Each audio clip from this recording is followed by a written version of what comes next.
네, 안녕하세요. AP투자연구소의 윤사무엘 팀장입니다. 오늘 알아볼 기업은 박셀바이오, 코드번호는 323990입니다.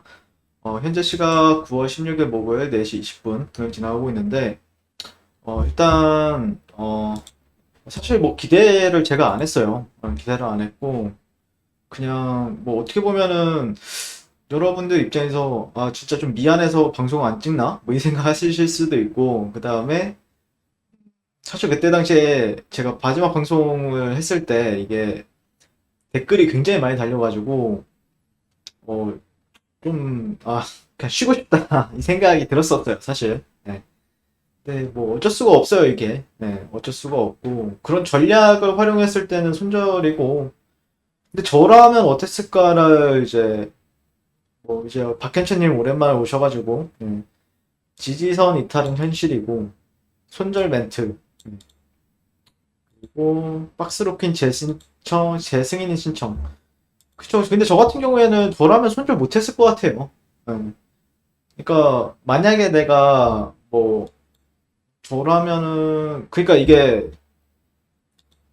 사실 트레이딩을 하는 데 있어서 이 봉을 가지고 트레이딩을 하잖아요. 이 봉 자체가 그때 당시에 얼마였냐면은 26%예요. 저가는 마이너스 3%고 고가가 26%고 종가가 16%면은 거의 한 20% 정도가 되는 봉이죠. 이 하나에. 이 봉 자체 하나가 20%가 됩니다. 그러면은 20%를 가지고 얘기했을 때 여기서 이제 분할 매수를 한다라고 해도 리스크가 상당히 커요. 예. 그러니까 리스크가 상당히 크다 보니까 여기가 이탈이 나오면은 손절이 나가는 건 맞는데 저 같은 경우에는 뭐 손절을 못했을 것 같다라는 의견을 드릴 수 있을 것 같아요. 예. 제 성향상 아니면은 아예 조금만 사거나, 굉장히 조금만 사거나 아니면은 못했을 것 같다. 쉽지가 않습니다. 그러니까 이게 말처럼 쉽지가 않죠. 그리고 여기가 아무리 봐도 바닥권에 대한 느낌도 있고, 그러다 보니까 뭐, 여기가 바닥이 아닐 수도 있고, 한 번 더 뺄 수도 있긴 한데, 어, 사실, 그러니까 관점에 따라서 대응하는 관점이 좀 달라져요. 예. 아니면은 나는 조금 더 뭐, 그러니까 보통 이런 주식을 볼 때는 저는 개인적으로는 그렇게 보거든요. 그러니까 이런 주식을 볼 때는, 음, 그러니까 트레이딩 관점에서는 그렇게 하는 게 맞는데, 어, 그냥 월급 받을 때마다 조금 조금씩 사요. 네. 월급 받을 때마다 그냥 조금 조금씩 가격 상관없이 산다. 이런 거는, 이런 차트는 트레이딩 하기엔 적합하지 않는 것도 맞죠. 예전부터 말씀드렸죠. 이거 트레이딩 하기에는 굉장히 까다롭고, 하기가 좀 힘들다. 그런 건데, 트레이딩 같은 경우에는 그냥 쉽게 한다라고 생각했을 때는 어디서 해야 되냐면은, 여러 데서 하면 됩니다. 여러 데. 그 다음에 쭉쭉쭉 올라가다가, 뭐 한 이런 데, 가격대에서 해볼만 하죠. 해볼만 하고, 올라갈 때는 해볼만 한데, 그러니까 기본적으로 트레이딩은 주가 상승은 이 노란색 기준으로 보시면 돼요. 노란색이 이탈하지 않는 이상은 추세는 이어진다라고 보시면 될 것 같은데 어쨌든 이탈한 뒤로부터는 장기 하락 횡보. 근데 그렇다라고 해서 장기도 아니에요. 뭐 보시면 요즘에 뭐 그래도 조금 바닥을 다졌다라고 생각해 볼 만한 종목들이 몇 개가 있는데 뭐 인스코비라는 회사를 보시게 되면은 얘도 정말 뭐 한 1,000원짜리가 15,000원까지 갔으니까 16배 정도 갔죠. 그리고 나서 참 못됐죠. 이렇게 장기적으로 하락한 19년도, 18년도부터 19년도까지 약 1년 이상 하락을 시키고 그 다음에 여기서 8개월부터 뭐 21년도 거의 2년 횡보를 하는데 예, 뭐 이렇죠. 그러니까 횡보라는 게 얼마나 걸릴지는 자세하게 몰라요. 그러다 보니까 보통 하락 사이클 근데 이제 제가 이제 판단했을 때는 길면 한 1년? 1년이나 아니면 몇 개월 안에는 끝나지 않을까라고 생각을 했던 부분이 있죠. 그러니까 길면 1년? 그리고 좀 뭔가 사이클로 봤을 때 뭐 몇 년씩이나 걸릴 것 같진 않다라고 생각을 했었던 부분이 있었고, 예. 근데 이제 지지선 이탈이 나온 건 사실이고, 지금은 또 이제 이게 되돌림인 건, 이 하락 지지선 이탈에 따른 되돌림이 될지, 아니면은 다시 한 번 더 재차 돌파한 다음에 지지를 또 받고 올라갈지. 근데 특징은 하나가 있죠. 박셀바이오 같은 경우에는 현재 추세가 이제 많이 떨어진다부터는 61선 저항을 받고 있다라는 게 특징이긴 하죠. 61선 안착을 못했다라는 게 특징이다 하다 보니까 차라리 61선 안착 여부를 좀 지켜본 다음에 좀 지켜보는 것도 괜찮지 않을까 뭐 이 생각을 했던 것 같고 네. 그리고 이 회사에 대한 뭐 가치나 이런 거에 대해서는 뭐 특별하게 별다른 생각이 없고 괜찮게 보고 있습니다. 네.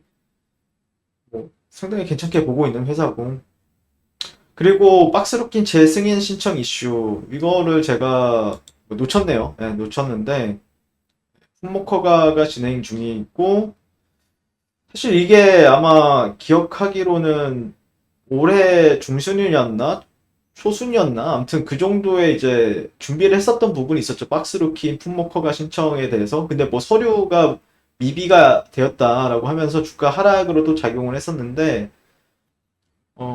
현재 27일 오후 평가 자료를 받아 확인했고 해당 자료를 토대로 신청 서류를 잘 준비해서 9월 중순 농림축산식품부 산하 품목 허가를 위한 보완 서류를 접수할 예정이다. 9월 중순. 그러면은 소개했다. 그리고 주주님도 오래 기다리신 만큼 최선을 다해 서류를 검토하고 준비하고 있다. 음, 18년 12월에 마쳤으나 위탁 생산 품목 허가 등을 놓고 일정이 지연되면서 주가가 하락했고 지난 2월에는 당국에 낸 박스루킨 품목 허가에 대한 보완 요청을 받기도 했었죠. 2월 달이었네요. 초순이었네요. 초순. 그리고 간암 치료제는 임상 2 예의상을 진행하고 있고 예. 네, 아무튼 이런 거는 어떻게 보면 좀 일정이 있는 거죠. 그러면은 예. 일정이 있는 거고. 근데 요즘에 참 일정이 있는데 이게 분위기가 그래요. 요즘에 좀 증시 자체가 좀 어렵게 흘러가다 보니까 예, 힘을 못 받는 부분들이 있죠. 그러니까 와, 이 정도면 그래도 올릴 수 있지 않을까? 라고 생각을 하는데 수급이 안 붙어요. 예, 그리고 약간 추석의 영향도 있는 것 같고 예, 그러다 보니까 음, 좀 어렵게 시장 자체가 좀 힘든 상황입니다.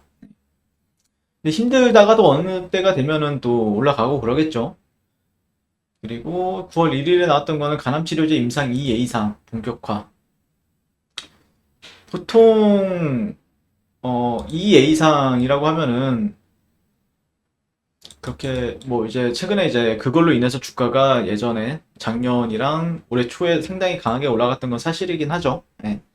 근데 그거를 이제 뛰어넘기 위해서는 이제 3상에 진입도 해야 되고 예, 그런 모멘텀은 이제 추후에 이제 나올 수 있는 부분들이 있기 때문에 어, 지금 상당히 괜찮게 바라보고 있는데 그게 만약에 3상이 진행이 된다라고 하면은 또 못 올라갈 건 또 아니죠.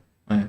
그리고 박스 NK 항암 면역 치료 플랫폼 박스 DC 그리고 4세대 첨단 카티 이와 관련된 얘기가 계속해서 나오고 있는데 최근에 그 NK 세포나 이런 거와 관련해서 조금 움직이고 있는 게 NK맥스라는 종목이 있죠.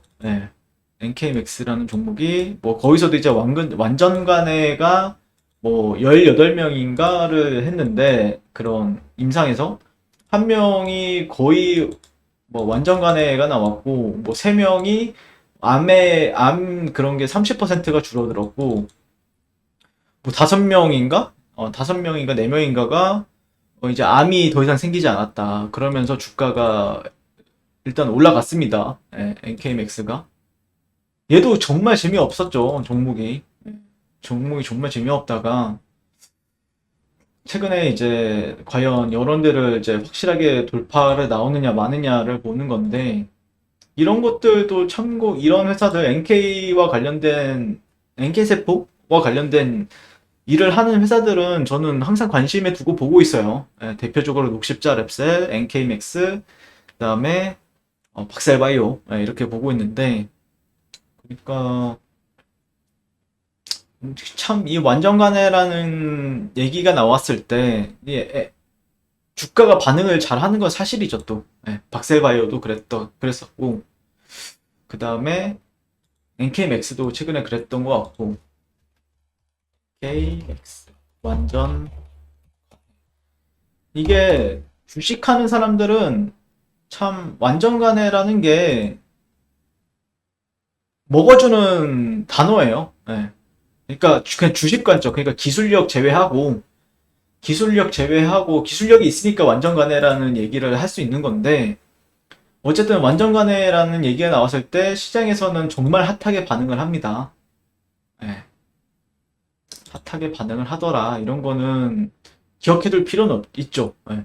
그래서 저 같은 경우에는 그런 제가 제약 바이오를 막 자세하게 알진 못해요. 저도 예, 뭐 어떤 기술이 있고 그냥 NK 세포라는 거는 저도 그냥 간단하게만 알고 있는 게 그냥 뭐 항암 면역 치료제의 종류 중에 이제 한 가지 크게 이제 카티 치료제 그리고 NK 세포 치료제 이렇게 카티 치료제 같은 경우에도 사실 원래 18년도인가 19년도에 상당히 좋은 흐름을 보였던 종목들이 많았었죠. 카티 치료제 같은 경우에. 근데 그게 워낙 비싸다 보니까 예, 워낙 비싸요. 뭐 거의 한 번 투약하는데 몇십억? 예, 몇십억이 든다.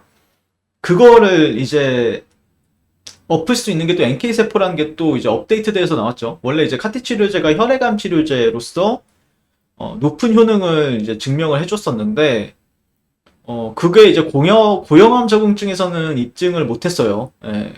그리고 제가 듣기로는 뭐 20억, 30억 한다. 뭐 한 번 투약할 때. 근데 그거를 이제 보완한 게 NK세포 치료제. 예. 비용 같은 경우에도 뭐 10분의 1, 뭐 8분의 1 가격이다라고 하면서 그래, 좋은데 이 생각을 하고 그 다음에 고용암 관련해서도 최근에 NK맥스를 보면은 효과가 있다. 뭐 이런 식으로 나오다 보니까 관심을 가질 수밖에 없는 거죠. 이런 치료제에 대해서. 네. 뭐 그렇습니다. 네. 박세바이오. 관심을 가지고 지켜는 보고 있어요. 항상. 근데 이 추세라는 것 자체가 주가적인 측면에서 봤을 때는 추세라는 게 정말 쉽게 변하지가 않는다라는 게 핵심인 건 맞죠. 네. 주가가 올라갈 때도 이 추세를 바꾸는데 정말 오랜 시간이 걸렸고, 또 그런 추세를 타다 보니까 몇 배, 뭐 몇십 배, 뭐 만 원에서 29만 원까지 그러니까 30배 갔죠. 네. 근데 여기서 사가지고 여기서 판 사람이 몇 명이나 있겠어요. 네. 혹시 여기 안에서 한 뭐 두세 배만 먹었다고 해도 잘한 거죠, 솔직히. 예. 진짜 트레이딩을 잘했다라는 거죠. 근데 투자자 관점에서 접근했다라면 뭐 한 이런 도에서 샀다라고 하면은 그냥 끌고 간다. 그러면 지금도 들고 있는 사람도 되게 많은 것 같더라고요, 보니까. 예. 사실 근데 이런 데서 샀다, 뭐 이런 데 샀다라고 하면은 사실 그렇게 크게 걱정할 건 아닌 것 같고. 근데 이런 데서 샀다라고 하면은 좀 힘든 시간은 맞죠. 힘든 시간도 맞고. 근데 여기 샀다라고 해서 어떤 바보가 이런 데서 한 번 더 사지 않았을까요? 몇 번 더 사지 않았을까요? 네. 그럼 평단가 한 이 정도 되지 않았을까요? 이 정도? 그냥 마냥 내버려 두지는 않았을 거라고 생각을 하는데, 그런 거 봤을 때는 좀 시간적인 요소가 걸리는 부분이 있는 것 같고, 앞으로 뭐 일정은 조금씩 뭔가 나오고 있는 건 또 사실이고, 예. 이거 원래 9월 달로 예정이 되어 있긴 했었죠, 예전에도. 9월 달로 미루겠다, 뭐 이런 식으로 했었는데, 과연 이게 반응을 줄지는 지켜봐야 되겠죠? 네. 반응을 준다라고 하면은. 그러니까 트레이딩은 기본적으로, 저는 워낙 단타라서 사실 트레이딩은 그 손절이라는 거는요. 그러니까 그 뭐였더라? 최근에 이제 손절상에 칸잘리. 저는 개인적으로 손절 같은 경우에는 칸잘리님 그 말씀 드리고 싶어요. 손절 같은 경우에는 짧으면 짧을수록 좋아요. 저는 보통 마이너스 2%, 절대 3%안 넘겨요, 손절은. 왜냐면 3% 넘어가잖아요. 그럼 손절하기가 굉장히 힘들고, 버거워요. 굉장히 힘듭니다. 예. 그리고, 그렇게 의미 있지도 않고요. 의미 있는 손절도 아니게 될 뿐더러요. 뭐 그런 걸 봤을 때, 그렇죠. 제 생각은 그렇습니다. 뭐, 다른 사람들은 손절을 뭐, 마이너스 몇십 퍼센트 잡는 사람들도 있고, 예. 마이너스 뭐 10%까지 잡는 사람들도 있고, 그런데, 제 성향은 그래요. 제 성향은. 근데 마이너스 10%, 마이너스 20% 손절할 바에는 그냥 버티죠. 네. 그냥 버티고 말죠. 언젠간 또 올라올 텐데, 분명히. 네. 아무튼 뭐 그렇게 생각을 해요. 네. 결국엔 기회비용이라는 건데, 내가 마이너스 20% 손절을 했다라고 하면 다른 데서 다시 찾아올 수 있다라고 하면은 그렇게 하는 거고. 근데 마이너스 2% 정도 손절하면은 사실 찾아오는 건 그렇게 어려운 게 아니거든요. 예. 물론 쉬운 일도 아니지만. 네, 아무튼 뭐 박셀바이오에 대해서는 제가 한마디로 코멘트를 드리면 일정은 있고, 그리고 주가의 흐름에 있어서 60일선을 돌파한 적도 한번 돌파하거나 그런 건 없으니까 조금 시간을 좀 들이면서 지켜볼 필요는 있다 라고 말씀을 드리면서 오늘 리뷰를 마치도록 하겠습니다. 감사합니다. 그리고 무료 추천 종목을 매일매일 드리고 있습니다. 네이버에서요. AP투자연구소를 검색하시고요. 웹사이트 상단에 AP투자연구소 홈페이지로 갈 수 있는 링크가 나옵니다. 자, 이렇게 클릭하시게 되면 홈페이지로 접속을 하실 수가 있고요. 화면 가운데 라이브로 깜빡깜빡하는 게 보이실 겁니다. 그 밑에 2021년 무료 추천 종목이 있고, 클릭하시게 되면 매일매일 저희 소장님께서 댓글로 리딩을 해드리고 있습니다. 네, 9월 10일, 9월 9일 이런 식으로 계속해서 매일매일 추천 도와드리고 있고, 오늘의 추천 종목의 동향을 한번 살펴보도록 하겠습니다.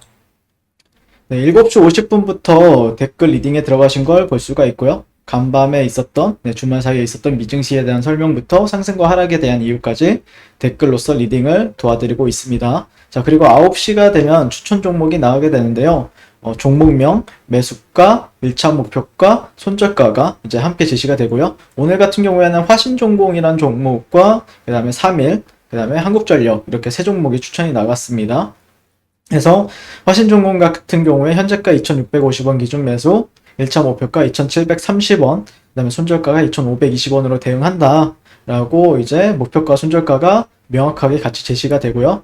그랬을 때 주가가 상승하게 돼 목표가에 도달했을 때는 목표가에 도달했다고 댓글로서 리딩을 도와드리고 있고, 하락하면 하락하게 되었다고 손절에 대한 리딩도 함께 해드리고 있습니다. 지금 이 무료 추천 종목은 로그인을 하지 않아도 누구나 다 볼 수 있는 공개되어 있는 댓글 리딩이기 때문에 홈페이지에 오셔서 종목이 필요하신 분들은 많은 도움 받아가시면 좋을 것 같고요. 그 다음에 저희가 또 진행하는 게 이제 테마주 검색기, 이것도 이제 무료로 안드로이드 버전, 아이폰 버전, 윈도우 PC 버전 다양한 버전으로 제공이 되고 있고, 시장의 모든 테마와 급등하는 테마주, 시장의 주도주를 단 한 번에 볼 수 있다는 장점이 있으니까, 약간 주식에 대한 경험이 조금 없다라고 하면은 이런 걸 참고하셔서 잘 매매하셔도 좋을 것 같습니다. 네, 이번 주도 화이팅 하세요.